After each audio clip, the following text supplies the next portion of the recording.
If you thought that Amazon had finished with the new hardware announcements for the year, think again. Now there is an updated Amazon Fire TV Stick that presents the volume, silence and power buttons on the Alexa remote control for the first time. The new Fire TV Stick 4K is also compatible with the three main HDR10, HDR10 Plus and Dolby Vision standards, as well as Dolby Atmos audio. Of them, Dolby Vision and HDR10 Plus are the newcomers to the Fire TV Stick line. Both standards offer support for dynamic metadata, which offers more detail in the brightest and darkest parts of an image if you're watching compatible content on a compatible TV. It's a subtle improvement, but if you've tried hard to buy a compatible TV, then you probably care.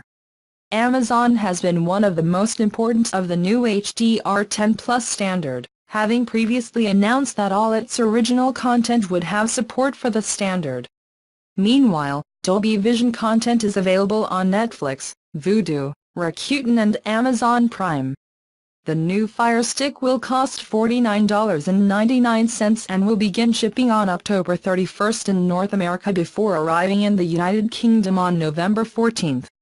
If you like the look of the remote control but you already have a Fire TV Cube, you can buy it separately for $29.99 or both for $119.99.